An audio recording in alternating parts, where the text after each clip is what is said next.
पिछला वाला जो वीडियो था वो बीच में कॉल आने से वो कट हो गया था, तो बाकी का जो सेकंड पार्ट है वो मैं इसमें कंटिन्यू कर रहा हूँ। ठीक है, अब आप देखो ये जो है मैंने यहाँ पे बना रखा है।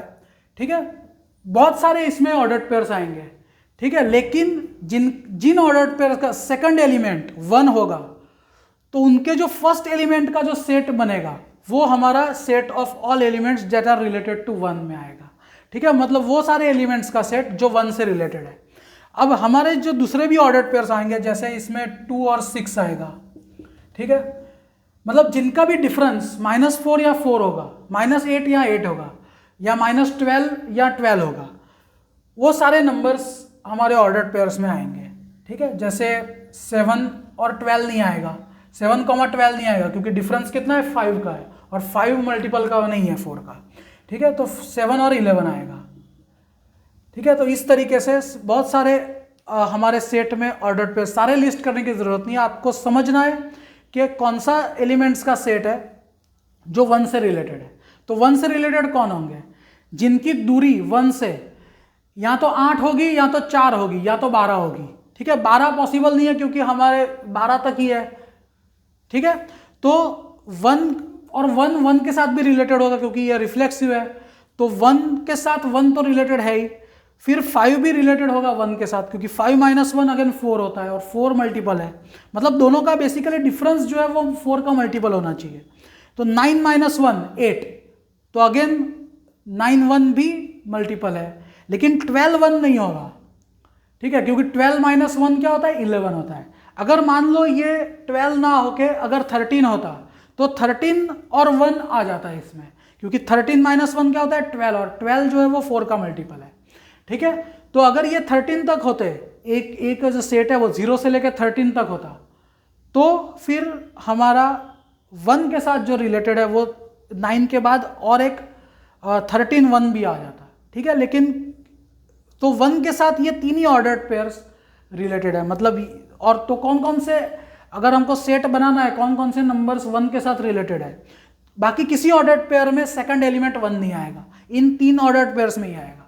ठीक है, और तो कौन कौन से रिलेटेड है एलिमेंट्स? 1 5 एंड 9। तो हमारा जो सेट होगा, सेट बनेगा इसका, वो होगा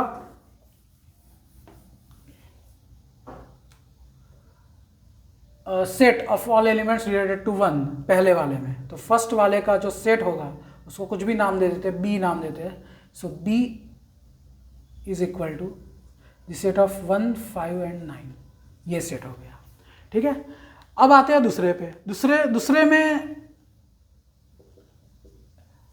दूसरे रिलेशन के हिसाब से 1, इस रिलेशन के हिसाब से कौन कौन से एलिमेंट्स का सेट है जो 1 से रिलेटेड है, क्योंकि इसमें जो एलिमेंट्स है वो a is equal to B है, मतलब सारे 1 मतलब इसमें जो आएंगे वो सारे इस तरीके के आएंगे रिलेशन सेट में। ये जो 2 वाला जो रिलेशन है उसमें जो ऑर्डर्ड पेयर्स आएंगे वो 0, 0, 1, 1, 2, 2, 3, 3 and so on up to 12, 12।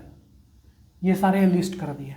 ठीक है, इसके सारे लिस्ट कर सकते थे इसलिए कर दिए, बाकी पहले वाले में नहीं कर सकते, तो आपको थोड़ा सा दिमाग लगाना है उसमें। ठीक है, इसके आप लिस्ट कर सकते हो, मतलब ये बहुत ही सिंपल रिलेशन है। तो आप देख सकते हो कि सेकंड एलिमेंट किसमें 1 है, बस यही एक ऑर्डर्ड पेयर है जिसमें 1 है। तो 1, तो इसका जो सेट आएगा इसको आप नाम दे दो C, set that is 1। So singleton set है। ठीक है, तो इस तरीके से हम इसको, इस एग्जाम्पल को सॉल्व करते हैं। कुछ भी अगर ना समझ आया हो या डाउट अगर है, अगर फिर भी, तो आप में कमेंट में लिख के बता सकते हो, तो उसके ऊपर मैं अलग से उस डाउट को फोकस में रख के अलग से एक वीडियो बनाऊंगा। ठीक है, तो ये 2 पार्ट में वो फ़ोन आ गया जिसकी वजह से वो कट हो गया पहले वाला वीडियो, क्योंकि उसके साथ ही लेने वाला था मैं पार्ट 2। ठीक है, लेकिन ये अलग लेना पड़ा, तो इसको मैं पार्ट 1 पार्ट 2 करके लिख दूंगा। ठीक है, सो आज के लिए इतना ही। बहुत जल्द जो गॉस लॉ का जो पार्ट 3 है वो शायद कल अपलोड कर दूंगा मैं, पार्ट 3 गॉस लॉ का जो हमारा बाकी है, जो मेन पार्ट है। ठीक है, वो मेरे को क्योंकि टाइम नहीं मिल रहा था इतना, क्योंकि थोड़ा लंबा चलेगा, वो 40-50 मिनट का होगा वो वीडियो, तो मेरे को इतना टाइम नहीं मिल रहा था, तो कल लकीली मेरे को मिलेगा टाइम, तो कल पक्का अपलोड हो जाएगा पार्ट 3 गॉस लॉ। ठीक है, तो अभी के लिए इतना ही, तब तक के लिए थैंक यू।